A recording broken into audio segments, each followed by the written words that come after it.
இங்கே ஒரு ஆள் அவன் வாழ்க்கையை வெறுத்து கடைசியாக இருக்க $10 எடுத்துகிட்டு இங்கே மாலுக்கு வரான். உள்ளே போனதும் அங்கே வயசானவர் ஒருத்தர் காயின் உள்ளே போட்டு அளவுன்னு கத்துறாரு. பார்த்தா அங்கே அவருக்கு ஜாக் பாட் அடிச்சு ஃபுல்லாக காயினை கொட்டுது. இவன் அங்கே இன்னொரு மிஷினை பார்க்குறான். அது மேலே பார்த்தா வெளிச்சம் தெரியுது. இவன் எடுத்துகிட்டு போய் ஒரு காயின் தானே இருக்குது, சரி போட்டு பார்க்கலான்ட்டு போட்டு பார்க்குறான். பார்த்தா அவன் அளவுன்னு கத்துறான். பார்த்தா அவனுக்கு ஜாக் பாட் அடிச்சு ஃபுல்லாக காயின் கொட்டுது. அந்த வெளிச்சம் இன்னொரு மிஷினில் காட்டுது. சரி அங்கே ஒரு காயினை எடுத்துகிட்டு போய் சரி போட்டு பார்க்கலான்னு நினச்சி போட்டு பார்க்குறான். இவன் அளவுன்னு கத்துறான். பார்த்தா திருப்பி அந்த காயின் எல்லாம் கொட்ட ஆரம்பிக்குது. அங்கேருந்த வெயிட்டர் நீங்கள் $30,000 வின் பண்ணியிருக்கீங்க அப்படின்றாங்க. இப்போ அந்த மிஷினில் இன்னொரு வெளியாட்டம் தெரிய ஆரம்பிக்குது. சரி அங்கே போட்டு பார்க்கலான்னு நினச்சி அங்கே போய் பார்க்குறான். அங்கே இருக்கவங்க பார்த்தீங்கன்னா அந்த மிஷின் ஒர்க் ஆகாதுன்றாங்க. சரி இவன் நம்பி போட்டு பார்க்கலான்ட்டு போட்டு பார்க்குறான். பார்த்தா அங்கேயே அலோன்னு கத்துறான். பார்த்தா அவனுக்கு அங்கேயே ஜாக் பாட் அடிச்சிடுது.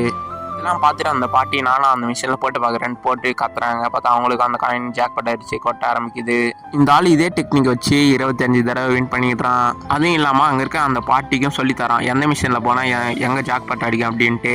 நான் பார்த்தா அந்த ஓனர் ரொம்ப வெறுத்து போயிருக்காரு. ஏன்னா இவன் அந்த காசெல்லாம் எடுக்காமல் இவன் கிளம்பி வரான். அவனை திருப்பி கூட்டிகிட்டு போய் அவன் ஜெயிச்ச காசெல்லாம் கொடுத்து நீ இந்த சைடே திருப்பி வராது அப்படின்ட்டு சொல்லி அனுப்புகிறாங்க. இவன் வீட்டுக்கு போகிறதுக்கு காரும் அரேஞ்ச் பண்ணி தராங்க.